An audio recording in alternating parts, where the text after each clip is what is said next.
هقول لكم على اسرع طريقه باذن الله تلم بيها المتراكم عليك كله، وحتى لو كنت لسه بادئ في الشهر ده وكانك بادئ من اول يوم في السنه. هقول لكم على جدول. السلام عليكم ورحمه الله وبركاته، ازيكم عاملين ايه؟ فيديو النهارده مهم جدا وكنت مستنيينه كتير جدا. انا عارفه ان الفتره دي بيتراكم عليكم حاجات كتير، ودي حاجه طبيعيه. في ناس كتير قوي يتراكم عليها حاجات وبيبقى مش بإرادتها، أكيد يعني غصب عنهم بيتراكم عليهم حاجات، وفجأة يلاقوا إن المنهج بيجري وهما مش لاحقين يواكبوا المنهج ده ولا يلموا الحاجات اللي وقعت منهم، فبيبقوا حاسين بالتوتر جامد قوي، وإنه كده في حاجة غلط وإن هما مش ماشيين صح، وإن السنة كده باظت منهم وإن مش هيحققوا حلمهم. في الفيديو ده إن شاء الله هقول لكم على أسرع طريقة بإذن الله، وأفضل كمان طريقة تلم بيها المتراكم عليك كله، وفي نفس الوقت تبقى ماشي مع المستر بتاعك وكأنك بادئ من أول يوم في السنة. وحتى لو كنت لسه بادئ في الشهر ده إن شاء الله هتلحق وهتمشي مع المدرس، هتبقى تمام جدا وهتبقى مرتاح كمان في آخر السنة جدا. ومش بس انا هقول لكم على طرق تلموا بيها المتراكم، لا انا كمان هقول لكم على جدول. الجدول ده باذن الله لو طبقتوه هتلموا بيه كل اللي متراكم عليكم وفي اسابيع قليله جدا، وفي نفس الوقت تبقوا ماشيين مع المدرسين بتوعكم عادي جدا جدا. اولا كده لازم تبقى عارف ان الفتره دي لو انت عايز فعلا انك تلم المتراكم عليك كله علشان خاطر تبقى مرتاح باقي السنه كلها، وماشي عادي جدا ولا كأن تراكم عليك حاجه، فانت لازم تبذل مجهود مضاعف الاسبوعين 3 دول.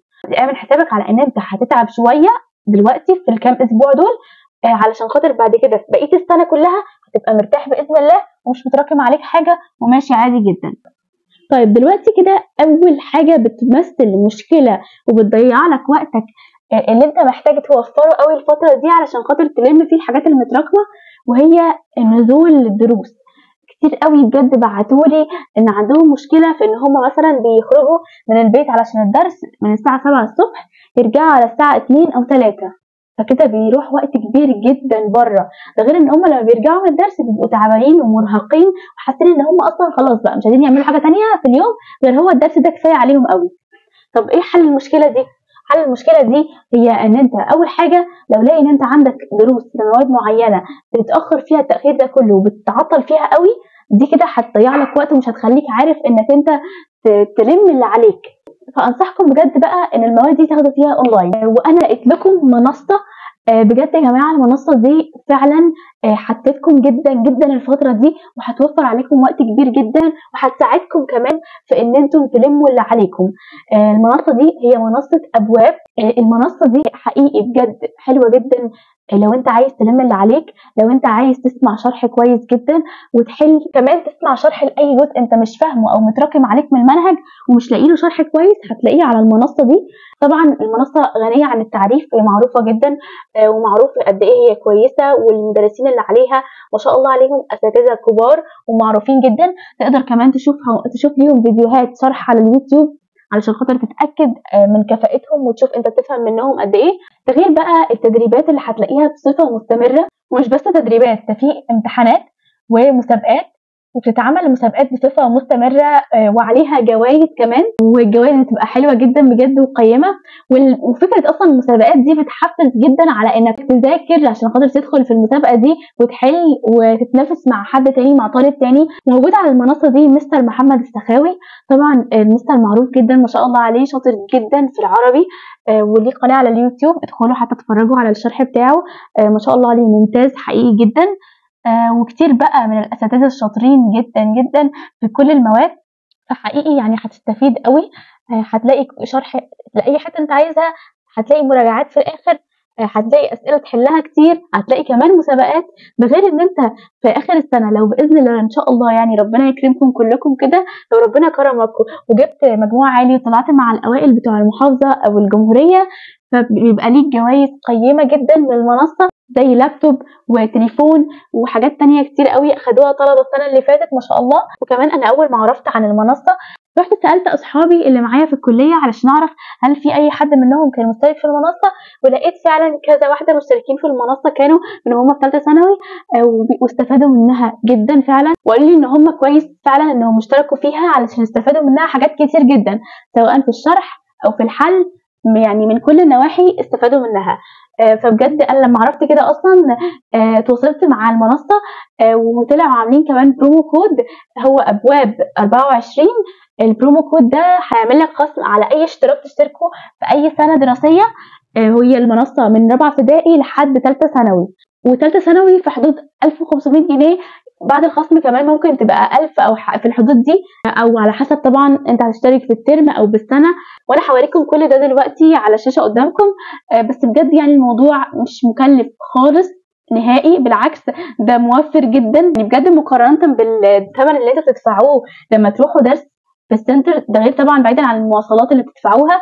لو حسبنا بس الدرس ثمنه كام، هتلاقوا ان انتوا كل حصه اقل حاجه بتدفعوها 50 جنيه، ف 50 جنيه دي للماده الواحده في الشهر هتعمل 200 جنيه، فالسبع مواد 200 في 7 هيطلع لنا 1400 جنيه في الشهر للسبع مواد، ففي ال10 شهور 14000 جنيه. ده طبعا غير الكتب الخارجيه، ده طبعا غير المواصلات اللي بتروحوا بيها، غير حاجات كتير قوي. المنصه طبعا هتوفر عليك بقى كتير جدا بجد، هتلاقي نفسك قاعد في البيت بتسمع الشرح من وانت في البيت، بتوفر وقت كبير، بتسمع شرح كويس جدا. وبجد النقطه دي كمان مهمه قوي مع لم المتراكم، انك تبقى تلم اللي عليك اللي متراكم عليك، مش هتلاقي حد يشرح لك الحاجات اللي وقعت منك دي وانت سايبها، لكن على المنصه هتلاقي كل ده، هتلاقي كل جزئيه بتتشرح. فبجد في حاجات كتير جدا كويسه على المنصه دي هتفيدك قوي الفتره دي بالذات. ويا جماعه البرومو كود اللي انا قلت لكم عليه اللي هو ده ابواب 24، البرومو كود ده بيعمل خصم، بس لازم تحطوا البرومو كود على الموقع بتاع المنصه مش في البرنامج، لو حطوه في البرنامج ممكن ما يشتغلش. ولو عندكم اي مشكله بقى في الموضوع ده وحاسين ان انتم مش عارفين تعملوه، فهحط لكم دلوقتي رقم على الشاشه، الرقم ده ابعتوا له وتواصلوا معاه وقولوا له ان انتم عايزين تشتركوا في المنصه، وايه الطريقه اللي تفعلوا بيها البرومو كود، وهو هيمشي معاكم خطوه بخطوه لحد ما تفعلوا. اوعوا تنسوا تقولوا له ان انتم جايين تبع الدكتوره نانسي. ودلوقتي هفرجكم على المنصه علشان خاطر اعرفكم بس كام حاجه بسيطه علشان اسهل عليكم الموضوع. وزي ما قلت لكم الرقم ده اتواصلوا معاه لو في اي حاجه، اتواصلوا معاه على طول، وهو هيحل لكم الموضوع كله وهيقول لكم على كل حاجه وعلى الخطوات، هيسهل لكم الموضوع جدا. اول ما تحمل ابلكيشن المنصه وتيجي تفتحها، هو ده اللي هيظهر لك، تقدر تحول لعربي زي ما انا عملت. ده هتختار السنه الدراسيه بتاعتك، انا اخترت ثالثه ثانوي علمي علوم.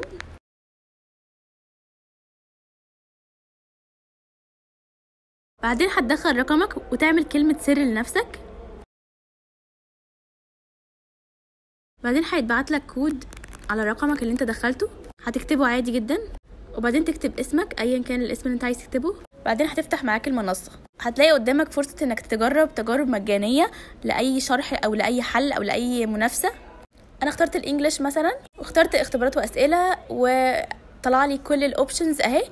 وكمان اخترت انشئ امتحانك علشان اعمل لنفسي الامتحان بالموضوع اللي انا عايزاه، يعني انهي حاجه من المنهج، وعدد الاسئله كمان اللي انا عايزاها. ومن احسن الحاجات ان الامتحان كله او الاسئله كلها يعني بتصحح الكتروني، وعلى طول بيجيلك هي صح ولا غلط، ويجيلك هي غلط، لو غلط يعني تجيلك هي غلط ليه والسبب بتاعها، فده بجد حاجه روعه. وفي الاخر بيجيب لي انا حليت كام سؤال صح وكام سؤال غلط، واقدر ارجع لاخطائي في اي وقت، واقدر احل اخطائي تاني بعدين في اي وقت. اهو شايفين كلمه اخطائك السابقه، بضغط عليها اهو بيجي لي الاخطاء تاني واقدر ان انا احلها عادي جدا. بالنسبه بقى للمسابقات، لما تدخل على كلمه الدوري اللي موجوده تحت دي هيجي لك كده، يا اما تتحدى شخص معين يعني انت عايز تتحداه، صديق او اي حاجه، وتعمل له دعوه ويجي يتحداه، يا اما البرنامج يختار لك حد عشوائي تقدر تختار الموضوع اللي عايز تتنافس عليه. انا اخترت الاحياء، وبعدين البرنامج يختار لي المنافس، وما تقلقش في اي وقت ايا كان هتلاقي برضو منافس. وبعدين بدات احل والحمد لله انا اللي كسبت. يعني بجد الموضوع مسلي، يعني لو عايز حتى تعمل حاجه مفيده كمان وانت قاعد مثلا في البريك بتاعك، فتبقى بتعمل حاجه مفيده وتعليميه في نفس الوقت، كانك بتتدرب على المنهج وبطريقه مسليه وممتعه جدا. كمان زي ما قلت لكم بيعملوا مراكز، والاول مثلا بياخد جوائز وهكذا. وانا كانت ترتيبي مكتوبه هو ال 120. وعند كلمه اشتراكاتي دي بقى في الاشتراكات اللي انت تشتركها، وزي ما قلت لكم تدخلوا البرومو كود على الموقع نفسه، الويب سايت بتاع المنصه، مش على الابلكيشن ده، علشان خاطر لو دخلتوه على الابلكيشن ممكن ما يتفعلش، فاحسن لكم تدخلوه على الويب سايت. ولو في اي مشكله زي ما قلت لكم الرقم اللي قلنا عليه ابعتوا له على طول، وهحط لكم كمان اللينك بتاع الرقم ده، بحيث ان انتوا لما تدوسوا عليه يتفتح لكم الواتساب بتاع الرقم فورا وتبعتوا له بكل سهوله. هحط لكم اللينك ده في الديسكريبشن وفي اول كومنت، ده غير ان انا هحط لكم لينك الويب سايت طبعا بتاع ابواب. طيب ايه تاني بقى هنعمله غير ان احنا نشوف موضوع الاونلاين ده، وانه نحاول ان احنا نقلل من نزولنا للدروس اللي بتعطلنا قوي؟ خلاص عملنا الطريقه دي. ايه بقى الخطوه اللي بعدها اللي نلم بيها المتراكم علينا؟ الخطوه اللي بعدها هي ان انتوا هتعملوا حاجه من الاثنين، يا تو دو ليست بس مع اضافات معينه مهمه، يا اما الجدول اللي انا قلت لكم عليه.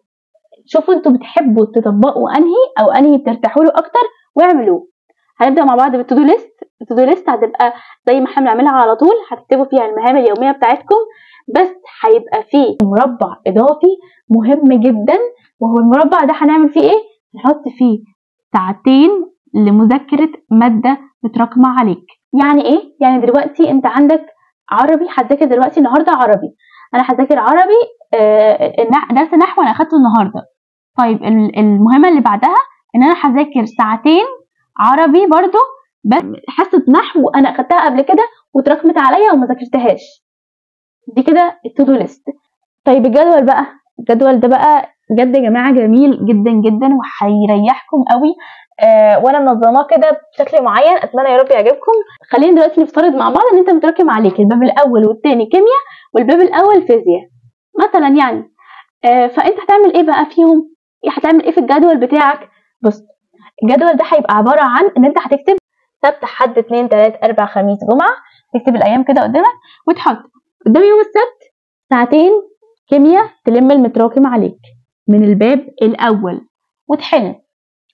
الساعتين دول هتقولي قليلين؟ لا مش قليلين، دول كفايه جدا. انت لازم انك تتعود على انك تضغط نفسك الفتره دي علشان تسهل كده اكتر وتبقى سريع اكتر، فتتعود كمان على السرعه، وان انت تبقى حاطط نفسك في ميعاد معين، ما تبقاش سايب نفسك يلا مش مهم بقى ساعتين ثلاثه اربعه وتضيع وقت حاجات تانية. لا، احنا عايزين هم يبقوا ساعتين، يعني ساعتين، وبعدين تكمل بقى يومك عادي في المنهج اللي عليك دلوقتي اللي المستر بياخده. يعني مثلا انت واقف في حته معينه مع المستر، هي دي تكمل معاه عادي خالص، وفي نفس الوقت تبقى بتاخد من القديم اللي متراكم عليك ده في ساعتين من اليوم. تمام؟ طيب يوم السبت اخدنا ساعتين كيمياء نلم فيهم المتراكم من الباب الاول وحلينا. يوم الاحد هنعمل ايه؟ هناخد ساعتين فيزياء متراكم من الباب الاول ونحل برضه. يوم الاثنين كيمياء، يوم الثلاث فيزياء، يوم الاربعاء كيمياء، يوم الخميس فيزياء، يوم الجمعه كيمياء. المفروض بعد الاسبوع ده انت هتكون باذن الله خلصت الباب الاول كيمياء، على حسب بقى قدرتك. قدرت تخلصوا يوم الاربعاء تمام، قدرت تخلصوا يوم الجمعه تمام مفيش مشكله، بس باذن الله يعني ما ياخدش معاك اكتر في الجمعه. لو انت التزمت فعلا بالجدول ده هتلاقي نفسك اخد للكيمياء للباب الاول ده بس اخد له ساعتين يوم السبت والاثنين والاربع والجمعه، يعني 2 في 4 ب8 ساعات مذاكره للباب الاول. اعتقد دول كافيين جدا للباب الاول، لان هو الباب الاول كمان كيمياء مش كبير قوي للدرجه اللي هو هيبقى صعب فيها انك تلمه في 8 ساعات، بس في نفس الوقت ال8 ساعات دول لو اخدتهم ورا بعض عمرك ما هتعرف تلم الباب الاول ولا تذاكره، لكن انت كده هتعرف تلمه وتذاكره وتحل عليه كمان باذن الله. ولو قدرت انك تخلص 6 ساعات يعني يوم الاربع، فانت هيبقى معاك يوم الجمعه ده تحل فيه على الباب الاول كويس جدا في الساعتين دول. ده جميل جدا، دي كده انت تحفه. بالنسبه بقى للفيزياء، الفيزياء انا عارفه ان الباب الاول غلس والباب الثاني نفس الشيء، هي كلها الفيزياء غلسه بصراحه. بس انا في الاسبوع الاول عامله لها 6 ساعات بس، اللي هما يوم الاحد والثلاث والخميس، ساعتين في كل مره منهم. لو قدرت انك تخلص الباب الاول في 6 ساعات دول يعني على مدار 3 ايام، يبقى انت جميل جدا ما شاء الله عليك، الله ينور عليك. مع طبعا الحل، يعني انا كل مره بتذاكر فيها بتحل، ما ينفعش انك تذاكر من غير حل. فلو قدرت انك تخلصه في الاسبوع تمام، ما قدرتش عادي ادخل على الاسبوع اللي بعده وهنعمل نفس اللي عملناه ده بالظبط. هتلاقي نفسك على مدار اسبوعين 3 بالكتير جدا باذن الله مخلص التراكمات اللي عليك. مخلصها، مش بس مخلصها، ده انت كمان ماشي مع المدرسين بتوعك عادي جدا، وماشي مع زمايلك وكأنك بدأت من اول يوم في السنة. ولو انت حتى متأخر جامد جدا هياخد الموضوع معاك شهر بالكتير بإذن الله، شهر واسبوع، وهتكون برضو مخلص التراكمات اللي عليك. فانت الفكرة ان انت هتبقى الشهر او الشهر واسبوع ده هتبقى مضغوط شوية او شويتين يعني عن الطالب اللي معلهوش تراكمات. طب ليه؟ لان انت راكمت عليك فلازم تتحمل نتيجة افعالنا. فعشان كده انت طالما راكمت لازم بقى دلوقتي علشان تبقى زيك زي اللي ما راكمش حاجة لازم تجتهد دلوقتي الفترة دي كده وتيجي على نفسك شوية وتلم المتراكم ده. وبجد يا جماعة الجدول ده بإذن الله لو طبقته بالظبط كده وعملت الحاجات اللي انا قلت لكم عليها هتبقى تمام جدا، وهتلم المتراكم بإذن الله في أسرع وأقصر وقت ممكن. كده يعتبر أنا قلت لك الحاجات المهمة جدا والأساسية في لم المتراكم. من الحاجات برضو المهمة اللي لازم تعملها هي ان انت تخصص يوم كده ما يبقاش فيه دروس اصلا. زي مثلا يوم الجمعة اغلب المدرسين مش بيعملوا فيه دروس. فالجمعة ده حاول ان انت تحل فيه اكبر قدر ممكن على كل المواد، وبالاخص المواد اللي انت عارف انك مش حلو قوي فيها او مش بتحل قوي فيها. ويا ريت محدش يقول ان انا اكيد مش هتساوى باللي بدأ من اول يوم في السنة واللي بدأ من شهر 7. انا اكيد مش هتساوى بيه، ده انا لسه بادئ مثلا في شهر 9 او في شهر 10. لا عادي، ده مش شرط خالص على فكرة. ربنا سبحانه وتعالى حساباته مختلفة خالص عن حساباتنا، فما تقارنش نفسك وتقول انا بدأت في الوقت كذا ده انا عمري ما هتساوى بفلان. لا، في ناس بتتساوى وفي ناس بتبقى بادئه من اخر السنه خالص وبتجيب درجات نفس الدرجات اللي بيجيبوها ناس بادئين من اول السنه، لان ربنا سبحانه وتعالى ليه مقاييس تانية خالص ومعايير تانية مختلفه عن اللي احنا شايفينها بعينينا. فاهم حاجه انك تعمل اللي عليك. طالما انت عارف انك مقصر في حاجه اعمل اللي عليك وخلاص. اعمل اللي عليك وادعي ربنا يوفقكم كلكم يا رب. وشكرا جدا ان انتوا سمعتوني للاخر. مع السلامه.